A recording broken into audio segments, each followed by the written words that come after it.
This episode is proudly sponsored by HASA, the trusted choice for liquid chlorine. It's better because it offers the highest purity, works instantly, and contains no added CYA. By the bottom feeder, professional-grade battery-powered swimming pool vacuum system, it sucks to clean pools, so cleaning pools sucks less. Get $100 off the bottom feeder with code DVB100. Skimmer, trusted by over 30,000 pool service professionals across North America. Skimmer software helps you save time, grow revenue, and boost your 5-star reviews. Whether you're just starting out or expanding your team, Skimmer's easy-to-use tools and expert support have you covered. Upgrade your business in 2025 with Skimmer. Try Skimmer for 30 days for free at getskimmer.com/poolguy. The Pool Guy Podcast Show. The Pool Guy Podcast Show. The Pool Guy Podcast Show.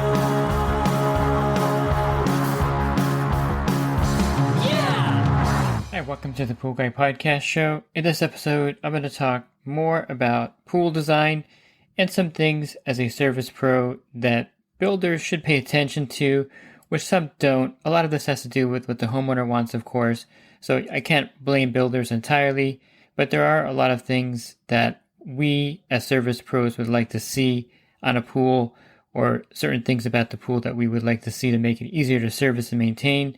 That is usually an oversight, and once the pool is built, of course, we can't do anything to fix that. Join my coaching program and take your pool service to the next level. Connect with other pool pros in your area, gain valuable knowledge, and transform your business with personalized one-on-one advice from me. With over 36 years of experience, I'm here to help you succeed like never before. Learn more at poolguycoaching.com. And I have done a couple podcasts recently, one on infinity edge pools and one on equipment placement and things of that nature. But I'm going to focus specifically on things about a certain pool build that we don't really like too much. One of the things that I don't like, and a lot of pool guys don't like this as well, is if there's an area of the pool that's not accessible for cleaning. Now, this could be because you have rock formations on one side of the pool. Sometimes you'll have like a cliff kind of effect. Other times you'll have just no way to access the far end of the pool. This, of course, is very common with infinity edge pools again, where one side there's just no access because it's going off the side of the cliff basically. But we find this to be a little bit annoying when you can't maintain the pool. You have to kind of vacuum from one side or kind of use extensions to brush the pool. Sometimes the rock formation pools are extremely hazardous. You can't even get onto the other side without maybe falling into the pool, which I've done before once. I was on a rock formation pool trying to get to an inaccessible area and I slipped and fell into the pool. It's really annoying when that happens. But really, it's sometimes the customer wants the pool that way, and I understand that. But I think that every aspect of the pool should be accessible. You know, there's some pools that I used to do where there was this little kind of cave area where you would sit down and it was really hard to reach it. What I mean by the cave area, there was like an overhanging, and sometimes there's a spa up there. Sometimes it's just a water feature. But then there's a bench there that you're supposed to clean and maintain, which is nearly impossible to reach and get to. Now, there are some pool pros that have gotten into like little rafts and, you know, the clean areas of the pool. I've never gone that far. However, I did do a pool that had an island. It's kind of weird. And the customer did have a raft in there for me to get to the island to clean the area. It wasn't a big island. I think it was maybe like, I should have taken a picture of it. This was back way before, you know, we had cell phones with cameras. But this particular island, I would say, was like 10 feet by 15 feet. And the areas that needed to be brushed were the kind of slope areas on that island where the water comes up to it. Really bizarre, but really cool, I guess, if you are a kid and you want to get to the island in the pool. But really bad if you're a pool pro trying to clean that pool. Another thing also, and this doesn't really go with the pool size or anything, but it just popped in my head thinking about the island there. But there are some backyards that are really hard to access the pool through. And, you know, either it's because there's a bunch of stuff on one side.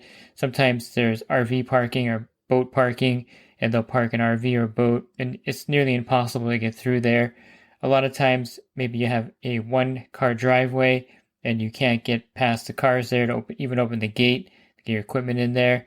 But make it accessible for the pool pro to get back there. There was one account, and this is true, I had to go through the house to get to the pool because there was just no way to open the gate. There was so much junk stacked there. So I would ring the doorbell. Homeowner would let me walk through the house, and I would go to the backyard through the sliding door. I'm not kidding. It was just that inaccessible. So that's a problem as well. I wouldn't say, I'm not sure why that popped in my head talking about the island, but the island definitely was not accessible. But that's another kind of problem. And it's not really a build problem. I just wanted to get that out there so that you're aware that we do need to get back there, sometimes with a service cart to service the pool. So allow us to have the access to get into the backyard. I did mention infinity edge pools without a skimmer. That's really annoying because skimmers are kind of important, but I know the aesthetic of it. And another thing that I find to be somewhat annoying are the pools with 2 skimmers, but the builder fails to put in any kind of regulator valve. I know this is a problem because a lot of pool pros deal with this, but it's not that difficult. It wouldn't be that difficult to put a Jandy valve somewhere to regulate one skimmer or both skimmers separately so that you can regulate the suction. If you are like me and you carry a tennis ball because you need to turn off one skimmer so you can vacuum another, this is kind of a case in point. It would be easy if they just had some way to regulate the skimmer, and that's not the case in a lot of builds, so you have to kind of circumvent that. There's also a tool by the Ultimate Pool Tools, the Hyper Valve, and this is a threaded fitting, 1.5 inch threaded fitting with a kind of a plastic gate on top, so you can kind of close and open it to regulate the second skimmer. But really all of this would be unnecessary. The tennis ball to put in there to block out the skimmer while you're using the other one to vacuum the pool, or the hyper valve to regulate the second skimmer, so maybe you can have an automatic cleaner on one skimmer or vacuum the other one. If the builder just put in a valve that would control one skimmer, or actually you can turn off one skimmer with the valve and regulate the other with another valve. Very few pools with 2 skimmers that I know of that I've taken care of in the past had any kind of valve that would be able to be used to shut off one skimmer or regulate the suction at that skimmer.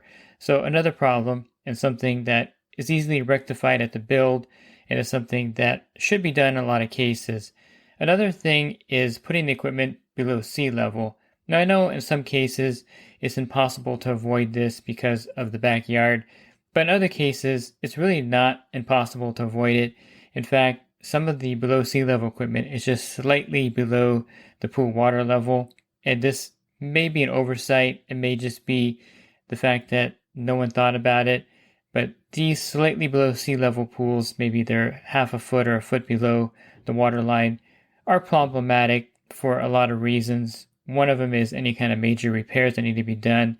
You have to kind of know these tricks of the trade because there's no way to really shut the water off. There are tricks you can utilize.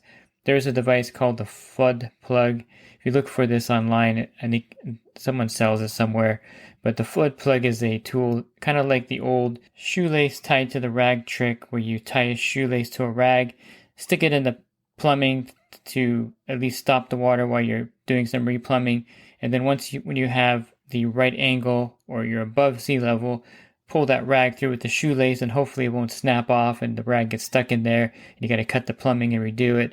But really the below sea level are problematic, and I think the thing that really is the most irritating thing about it is when the builder's trying to do the right thing by putting ball valves in so you can turn off the flow to the equipment. Nothing wrong with that. I really like having the ball valves there because it's easy to turn off the flow to the return side and the suction side, but these ball valves invariably break. The handles break, the red handles. They do make a few with replaceable handles, but I don't think most builders put those in.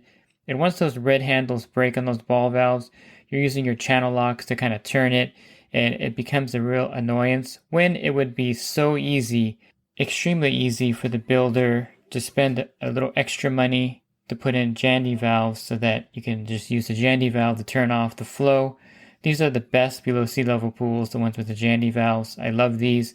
You can turn the Jandy valves to your heart content, never have to worry about them breaking, and they're really easy to turn and shut off the water. Sometimes the ball valves do get really tight as well. So if you are going to put in equipment below sea level for whatever reason, If maybe you want to hide the equipment on a slope, make sure you have Jandy valves installed instead of ball valves, because the ball valves are going to wear out, are going to be hard to operate, and the handles invariably break over time. If you go several years, you're going to find many pools below sea level with ball valves, but all the handles broken and cracked off. In fact, I like Jandy valves for everything. I've had a few pools that had backwash valves with the ball valve, and a few smart pool builders put in Jandy valves there, which is nice to have. And why would you have a valve at a backwash? Well, there are a few reasons why a valve on a backwash is kind of important. And there's actually a pool guide trick where you can actually put a ball valve on a backwash line if you need to. If it's just a pipe going nowhere, you can actually just put one on there without even gluing it on there with any PVC cement. I guess gluing is the wrong way of putting it, but using PVC cement to put the ball valve on, because there's not a lot of pressure coming out of there, so it's not going to kind of blow off on you. But why would you have a ball valve or a Jandy valve at the end of a backwash line? Well, there's a few reasons. One, of course, is that it does prevent you from kind of leaving it open. And this is one thing that has happened to me when there is no exposed line. For instance, let's say it's going into the ground and going into a P-trap somewhere on the side of the house, or just going into the sewer line, which, by the way, is the worst thing you can do with a backwash line. And I'll explain why in a second. But basically, the valve will allow you to open it so you know that you actually opened it, and you really can't leave it running because you're going to have to close it or you're going to see that it's open. And that's kind of like another thing that you are going to remember, that you have it on backwash mode. Don't think that you're ever going to leave it on backwash mode and leave that account, because it will happen eventually. I probably have done that 2 or 3 times, roughly, maybe 3 times, I would say, where I left the account and I left the pool in backwash mode. Typically, this happens on a 4000 series Pentair filter, but I have done it with a push-pull piston. Don't ask me what I was thinking or doing that day, but I've had that happen because there was no obvious way of seeing the water at that point. But back to why a ball valve or Jandy valve is good to have on the end of a backwash line is because sometimes the piston will leak, or sometimes the multi-port will have a problem with the spider gasket, and then water will trickle out even when the backwash is closed. So having that ball valve on there actually stops that flow and gives you time to get back there and repair it in the future. So it's not an emergency at that point, because the ball valve will turn off the backwash line. So even if the push-pull piston is leaking a little bit or the multi-port is leaking, not an emergency. But the ones that are kind of hidden, where you're backwashing it and you don't have no idea where it's going, some of these are attached to a sewer line, it's a really bad idea, because diatomaceous earth, if you've ever kind of seen it in its natural state after drying out a little bit, it really gets clumpy and it really can clog up anything. And so a backwash line going directly into the sewer, I can guarantee you that in 5 years or 10 years, it's going to be so backed up with diatomaceous earth residue that it's not going to function. How do I know this? I have several of these on my route over the years where the backwash line is not working. So I just tell the customer, can I just cut the pipe and attach a PVC pipe and have it go out to the planter? And usually they're like, yeah, I guess that's fine. I don't know why I had this thing plumbed in the first place if you're going to do that. But needless to say, there's really nothing you can do. A plumber might be able to snake it, but in most cases, it's like solid cement. Because I was there with a plumber one time who was trying to do this, and he's like, man, what is in this line? And I told him it's diatomaceous earth. He's like, oh, no wonder. It's like cement in there. So basically, that's a bad idea.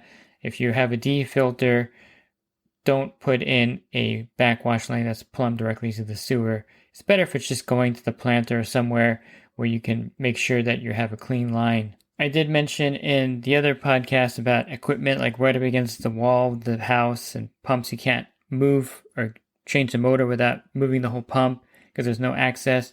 Another thing that I find somewhat annoying is when a builder puts in an undersized filter. Now, a lot of times this is not happening nowadays.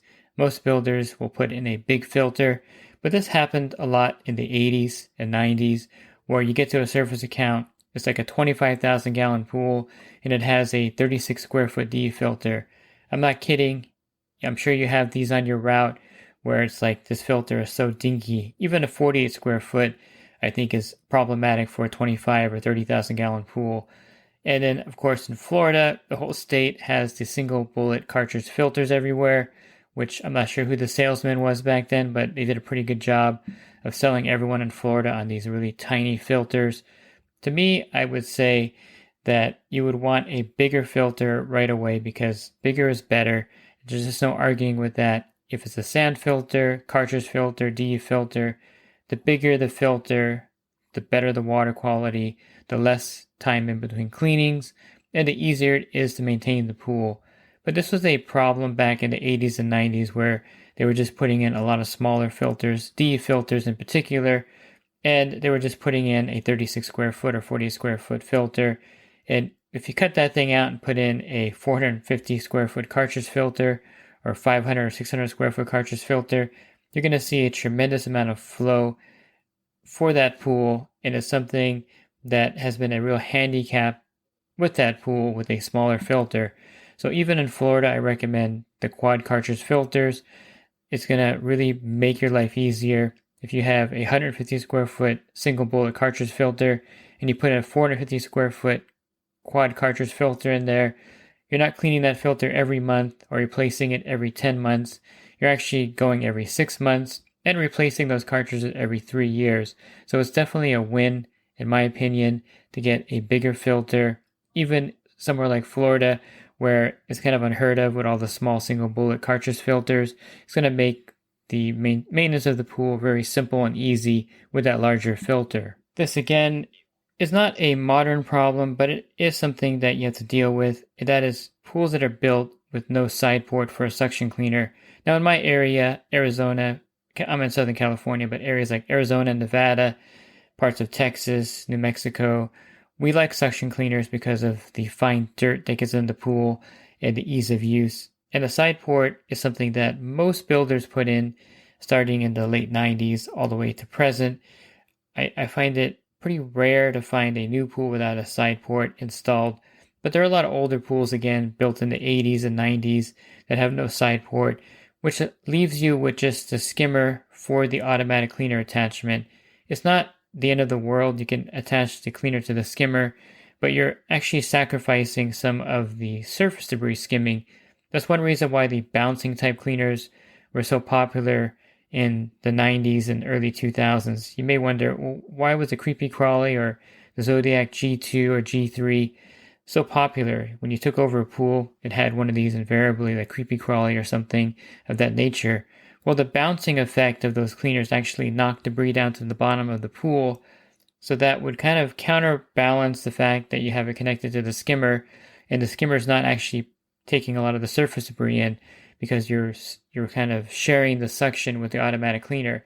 So the bouncing cleaners actually are probably better for the pools where you're connecting at the skimmer, because the bouncing action again will knock leaf debris to the bottom so that it can vacuum it out. So that's kind of why they're really popular in the 90s and the 2000s, because of that reason. And then, of course, as builders started putting side ports in, the gear type cleaners became more popular, like the Hayward Navigator, the Pool Cleaner by Hayward, the Aquanaut, and the MX cleaners by Zodiac became popular because you didn't need that bouncing motion because you had a side port and the skimmer was still working at fairly good suction. Another problem with connecting the cleaner at the skimmer is that the regulator valves that come with the cleaners sometimes aren't sufficient to regulate the flow from the skimmer and the cleaner. So there's some pool guide tricks you can do where you can double stack a regulator valve. So you get two regulator valves, you get the female connector, and you can actually double stack these to get better flow regulation with two regulator valves in the skimmer. Also, my hole-in-one basket is a great aftermarket purchase. There's a hole in the bottom. It's ingenious. Who would think of such a useful product? But you can actually put your cleaner hose through this basket. That way the debris actually gets trapped in the basket, because without the hole-in-one basket, the skimmer basket can't be put back into the skimmer with a automatic cleaner hose and the regulator valve there. Now, yes, Pentair does make a vac mate, which is kind of like a basket with a weir gate, and you can connect a cleaner hose there, but they're not that great. They don't work that well. They're really expensive. Where the hole-in basket is pretty affordable at like $20 or so. And you can actually have that attached to the skimmer. So there are ways you can actually do a cleaner at the skimmer. I just wish builders were more proactive and had a side port and a skimmer line back then. There was a few weird pools back in the 90s where they had like a side port attached to the skimmer itself, and it's not that effective. So there's a hole in the wall at the skimmer. You may have one of these on your route where there's a hole in the wall, and then you put the cleaner hose in there, and it's still attached to the skimmer, and there's a valve by the equipment that kind of regulates it. That's kind of the first side ports that they came out with, and they're still around out there in some areas. But the side port is ingenious. The side port basically is a dedicated suction line. I probably should have explained that, where you can connect a suction cleaner and regulate it at the equipment and still have the skimmer with the basket in there. And there's no need to attach your suction side cleaner at the skimmer with a side port. Another thing that I guess I would say is a pet peeve of mine is over fancy coping. Now this may sound weird to you, but some of the pool coping is just way overboard. Flagstone, I've seen people use flagstone, but it's not just like flagstone with maybe an edge. It's like flagstone with the sharp, jagged edges pointing out into the pool, which to me is weird because if you have kids and they're trying to climb out, they have to kind of use the steps and no one can just climb out of the pool. And most kids like climbing out of the pool all over the place, but if you have that kind of coping, it's definitely problematic. Also, certain decks are problematic, like sandstone. I'm not sure why you would ever use this for a pool build. They start to chip and flake, especially if there's a saltwater generator, by the way. It's even worse because the salt really degrades it even more. I would say if you have sandstone, don't put a saltwater generator in. But the sandstone surface, even without it, I've never had good success with it. It's always chipping and cracking, getting into the pool. You have all this kind of tan residue. You have big chips in the pool, and it's a big mess. So don't use sandstone. It's a big problem. And then don't paint your deck. It becomes very slippery when it's raining with the paint on there. I've had customers paint their deck and have fallen themselves. I just find that not the best thing as well. If your deck looks bad, of course, hire a professional to do it so they can seal it properly. Just don't get any kind of paint and try to paint it to cover it up. It's going to be slippery and dangerous.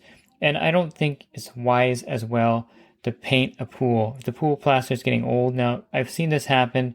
This happened a lot back in 2008 and 9 when people were selling homes that were kind of repoed, and simply painting the pool itself kind of helped with the sale, but then the paint would kind of come off pretty quickly. Within like a year, you brush the pool and a white cloud comes out because all the paint's coming off. You can paint a pool, yes, but it has to be done properly. You have to get a special primer first, and then you have to paint it specifically with a pool paint, and you have to know kind of how to paint it as well. Not something that most people do, but I have seen painted pools and it's a big mess. But don't paint the deck, don't paint the pools, just replaster the pool at that point. If you're selling the house, I understand the logic behind it. If you're buying a house with a painted pool, just realize that in 2 or 3 years, that paint's probably going to come off and just be a real mess in the pool. But those are some things, and there's a lot more I can cover, but those are the things that I've run into out there. And no offense to the builders in the 80s and 90s and 2000s, you probably didn't have the resources we have now. And, a lot of times the technology has gotten so advanced and the builders have so much at their disposal that it's something that we can look back and see some of these old builds with maybe, really bad plans and improve on that. A lot of pools, new pools, are just great. The builders do a great job, but there are plenty of pools out there still right now where the builder didn't quite think things through, and the homeowner maybe didn't think things through enough, like with a sandstone deck, to realize that it's a problem and it's not really something that I would advise doing. And it's something that you're going to run into out there as a pool service provider. These older pools with maybe less build quality than a pool builder would put into it today. If you're looking for other podcasts that I have, you can find those on my website, swimmingpoollearning.com. Click on the podcast icon. That'll take you to a drop-down menu with over 1,600 podcasts. And if you're interested in the coaching program that I offer, you can learn more at poolguycoaching.com. Thanks for listening to this podcast. Have a great rest of your week, and God bless. This episode is brought to you by HASA, providing products that deliver clean, healthy water for every aspect of everyday life. The bottom feeder battery-powered vacuum system, portable, powerful, and only weighs 12 pounds. And Skimmer. Get Skimmer, America's #1 pool service software. Podcast listeners can try Skimmer for free at getskimmer.com/poolguy.